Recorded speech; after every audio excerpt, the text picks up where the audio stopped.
What we recommend, what we tell our clients to do is kind of create what we call a content funnel. So a content funnel is basically you're taking a viewer who doesn't even know you and trying to turn them into a customer. And the best way to do that is, from what we've seen, is creating 3 different pieces of content. So the first piece of content that we create is what we call... Hi, I'm Natasha from Submagic, the ultimate AI short form editing tool. And today I'm here with Zita. Hey Zita, how are you doing? I'm doing good. How about you? Yeah, very well, thank you. Thank you very much for joining us today. Yeah, no problem. Yeah, I'm glad to be here. Glad to talk about content, help some people out. Awesome. Can you tell me a little bit about yourself and your background and give the audience a bit of perspective on who you are, what you do? Yeah, absolutely. So I started creating content probably about a year ago. And ever since, I've just been jumping in and I've been creating content about the latest in AI, different automations, how creators can use these different, this new tech that's just emerging, this new AI and automations to help them grow on social media, and teaching people how to also monetize and make money from their social media. Because when I first started, I used it to kind of grow my agency. And because of social media, because of the success we've seen with it, we now get like so many clients, we get so many opportunities coming our way, and we no longer have to just reach out and send out like 1,000 emails a day like I know other agency owners and coaches do. Because of social media, because we've grown this like ecosystem, they all now just come to us, and that's what we're kind of helping other people do as well. Amazing. And so you had an agency before you started creating content? Yeah, so basically we had an agency that was creating like clips for social media, like it was more of a content agency. And before, to get clients, we were just like mass sending out cold emails until I started seeing, I'm not sure who it was, but I saw someone who was getting a massive amount of clients just through social media. So I decided to start to create content. If you go to my socials, you could scroll all the way down, you could see my old content from like a year ago that was all about agency stuff. It sucked, I'll tell you that much. But we got better with it. We kept growing with it. And now we've gone to a point where, we're getting a lot of clients from social media. We're no longer doing cold emails. That's our main way that we're getting clients and customers. Awesome. Okay, amazing. So today we're going to be talking a little bit about how to build a coaching business using short form content. You do have your own coaching program, don't you? Yeah, we do. So basically what we do is help other coaches grow their personal brand. The goal is to adapt some AIs and automations into their system, so that way they don't have to spend hours creating content, spend hours working with clients. The goal is really to help them grow their brand, make some money from it without dedicating like a full like 8 to 10 hours a day on it. Amazing. Okay, great. So let's jump right into it. What inspired you to use short form as a tool to build your coaching business? So the main reason for it is just because I believe short form content like Reels and TikToks, they have the best reach out of any platform, right? Instead of YouTube videos, instead of tweets, you could post a Reel, you could post a TikTok video, and you can get 1 million views within like the first 5 videos. It gives you that chance. So we just thought, because before I even started short form, I was actually doing YouTube, and we were seeing some success with YouTube, but like for some videos, I'd only get like 1,000 views. And to create one YouTube video, it takes a very long time to create a high quality YouTube video. So instead of getting 1,000 views on just one YouTube video, I can create 10 shorts. And each of the shorts might also get 1,000 views. And that's 10,000 views compared to 1,000. So that's what made us really dive into short form, was just for the reach of it. And then I remember one of my Reels, I think, popped off. It got over 500K. And I realized this is the way to go. The reach is unlike any other platform. Let's just dive fully into short form. And that's really what we've been doing over the last year. Right. So you do both TikTok and Instagram in terms of short form, right? Yeah. So basically, like, I believe that if you create an Instagram, create TikTok, just post it on both. Yeah. Like, to me, there's not really much of a difference. Like, you may see more views on TikTok, you may see more views on Instagram. We've had videos that do really well on TikTok but do terrible on Instagram, and the other way around. But it's like the platform's there. You want to get the maximum reach possible, post on both. Amazing. Okay, so for people that are looking to leverage short form for their coaching business, how would you go about actually attracting clients to your coaching business using short form as a tool? Yeah, so what we recommend, what we tell our clients to do is kind of create what we call a content funnel. So a content funnel is basically you're taking a viewer who doesn't even know you and trying to turn them into a customer. And the best way to do that is, from what we've seen, is creating 3 different pieces of content. So the first piece of content that we create is what we call engagement content. And this is to attract new people and to attract new followers. And engagement content is very simple. You're showing tools, you're showing hacks, you're showing tips. This is the stuff that usually goes viral for people people like, oh, here's the number one hack to lose weight. Here's the best 5 tools for marketers. Like these videos do very well. They go viral. So you're going to use those to attract new followers. Then the second piece of content you want to create is what we call authority content. This is where you more dive into your expertise and you showcase it off. This is where you talk about, you point out a specific pain problem your target audience has and you give a solution. You give your specific step-by-step frameworks. And it's like, for example, like for a piece of authority content, I could be like, here's how to lose weight in the next 30 days. And I'd give you my exact step-by-step. That is what makes an authority piece of content. It's something that's more original to you. It shows your step-by-steps. And then the last piece of content to create is what we call sales content.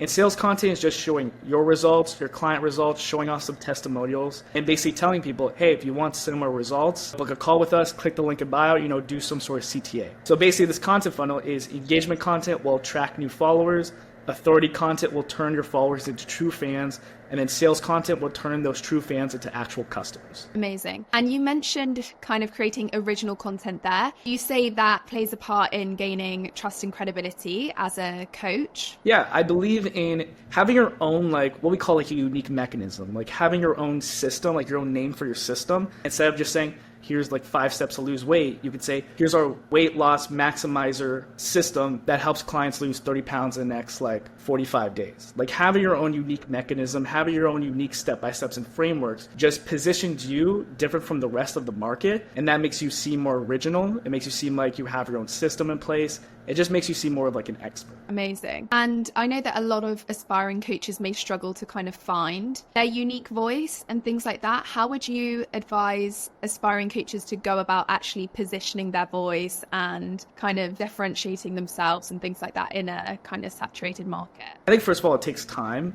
because when you're just starting to create content, you're not really focused on your tone of voice. You're just figured out on how do I create a good piece of content. So what I always recommend for people is at the start, create a lot of content, right? You're going to create as much content as you can, because then you can realize, what your audience likes, what they don't like, and you can improve each time. Then after you have a consistent system where you're creating content, then focus on the originality, focus on your tone of voice, focus on your editing style, focus on how you're going to talk about something that's different from the rest of your industry. I feel like a lot of people, they are scared to put content out because it's not perfect to their thing. But for me, it's your first content you create is going to suck no matter what. You just have to post a lot of content, because then you'll learn more. You'll learn what works well, you'll learn what doesn't work well, and then you can double down on what works and just keep progressing on there. Amazing. And how would you advise people to kind of identify what exact niche they're in, or to niche down even further? What's your advice to kind of identifying yourself within a niche? To figure out exactly what niche you want to be in, I think it's first of all,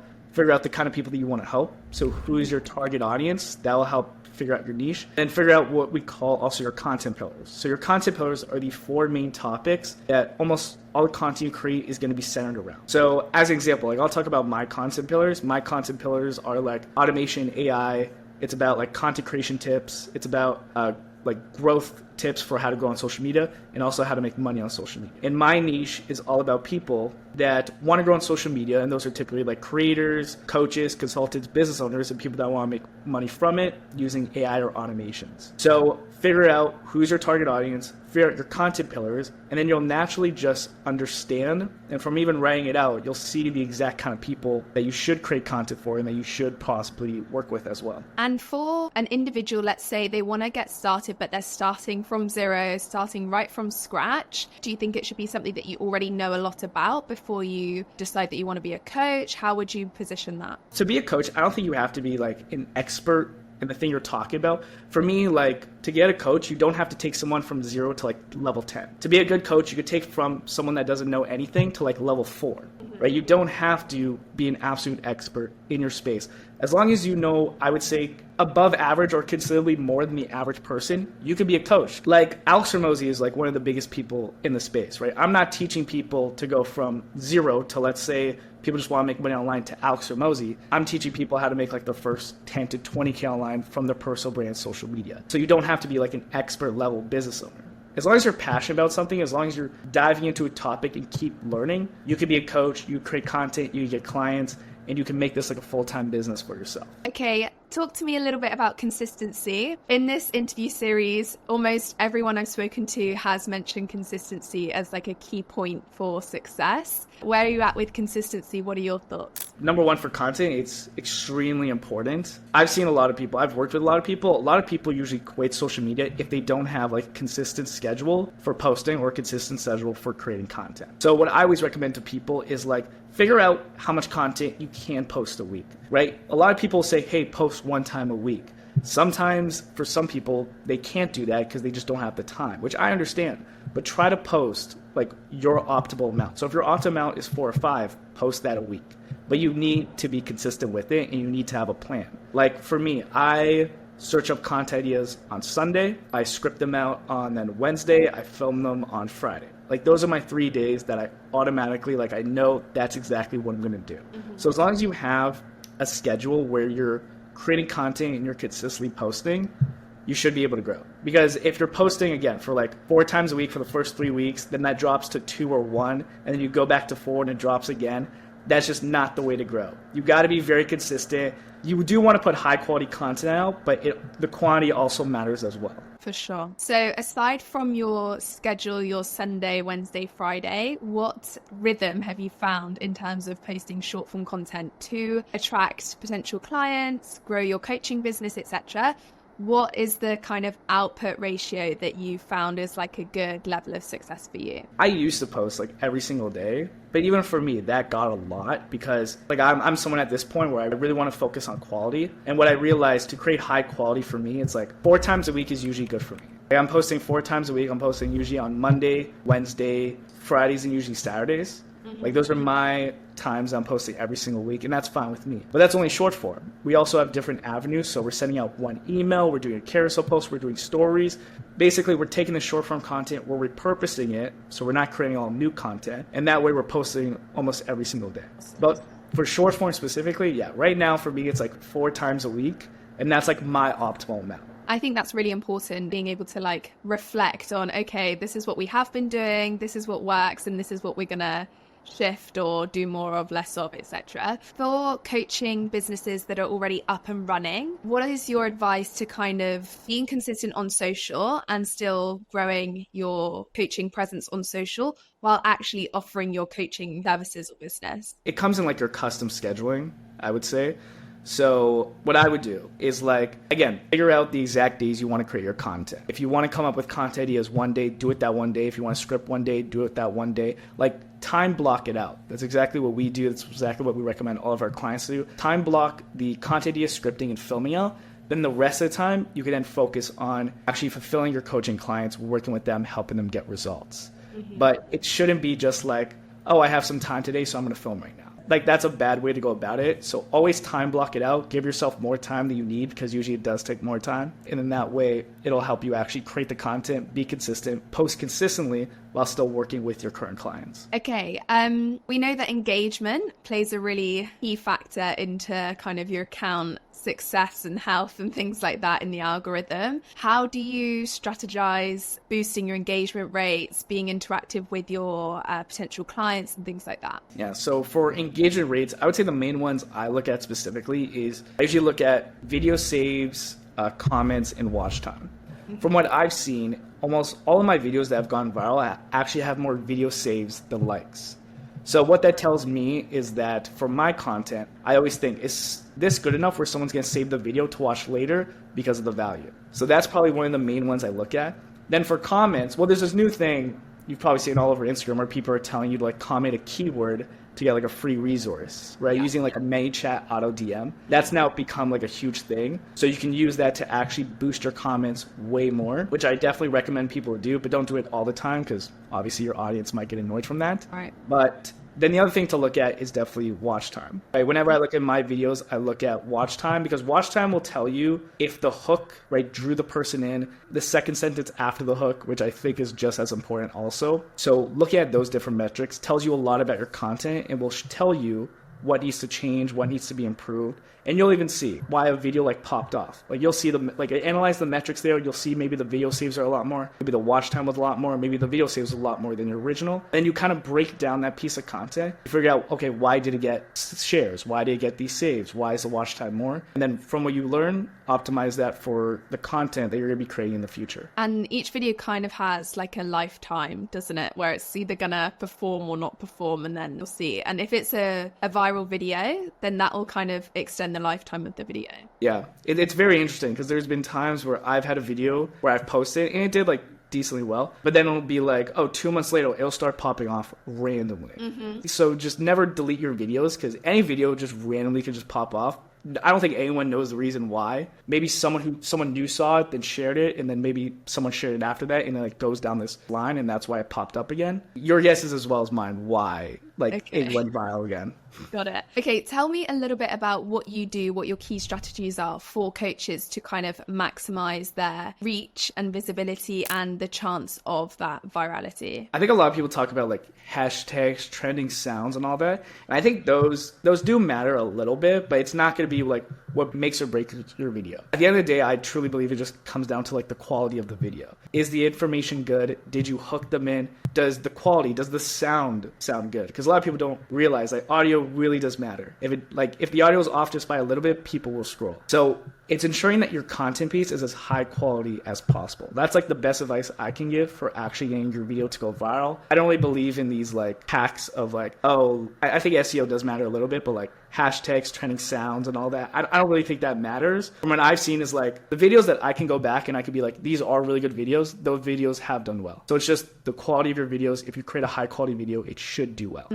Amazing. Let's move on to collaborations and partnerships. Yeah. Where are you at with that? What are your thoughts? Give me some insight. I do think it's a great thing to do. If let's say you're friends with someone on Instagram, right? And you guys both have like the same size audience. The way you can obviously extend more reach is by doing collaboration posts. So you guys both post a reel. It both goes on both of your profiles and then people can see like who you collaborate with. Yeah. So I do recommend it. When I did it, it did very well for me. So I should probably get on it much more. But I think it could definitely be, I guess, kind of like a little hack just to get more reach and followers. But you just have to make sure that the person you're collaborating with is obviously someone in your space, someone who creates a similar piece of content. But yeah, I say go for it. There's no wrong to it. I think it could just help you. Yeah. Finally, can you give me like 3 key focuses for aspiring coaches? What are your 3 like golden nuggets of advice for anyone that is a coach or is an aspiring coach as to how they can leverage short form content to create a successful coaching business? Yeah, I think the first one is, from what I see a lot of people do wrong, is don't give what I call oversight value, but give like really actionable tips. So to give you an example of like high level overview, what people like shouldn't do, it's like, oh, here's how to grow your business, hire team members, do more outreach and all that. That's kind of high level overview. It's not really going into like the nitty gritty detail. Instead,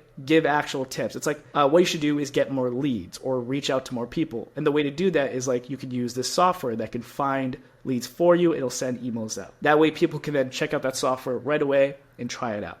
So that would be the first one.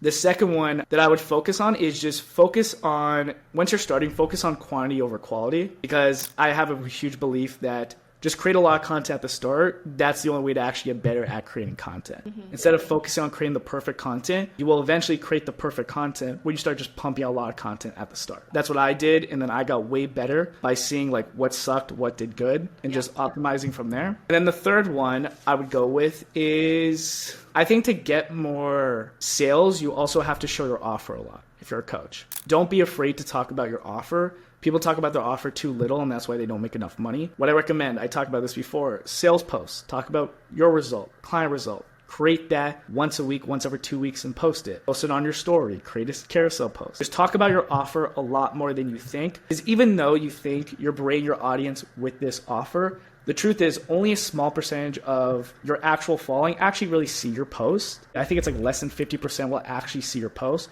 So a lot of new people are going to see your offer every single time. So even though you think or talk about too much, the truth is people are actually just seeing it for the first time. I think there's also something to note here is that you can really get creative in how you present your offer. So you don't have to be saying every time like buy my course or sign up to my coaching. There are different ways that you can talk about, the success, other people that you've helped, results, etc. And then there's different ways to kind of position it and you are trying to promote your offer, right? Yeah, absolutely. Yeah. The best way to do it is do it like a subtle promotion, I would say, where again, tell a story of yourself, tell a story of someone else, and just naturally go into, hey, if you want similar results that I just talked about here, book a call, click this link, send me a DM. Do it more naturally. Don't do, hey, if you want to lose 15 pounds in 30 days, book a call right now. Like, I like more subtle approaches. I like telling a story because then it just seems more natural. It doesn't seem like you're pushing to get the sale. Amazing. Okay, well, let's finish it up there. Having Zita on was super interesting. He talked all things AI. Thanks so much for watching this video. We'll be back again next week discussing with a new expert. If you like this video, then go ahead and give it a thumbs up and drop me a comment with who you'd like me to interview next. I definitely learnt a whole lot through chatting with Zita, and I hope you guys did too. As always, you can find us at submagic.co. I'll leave our socials in the description, and I will see you next time. Thanks, guys. Bye.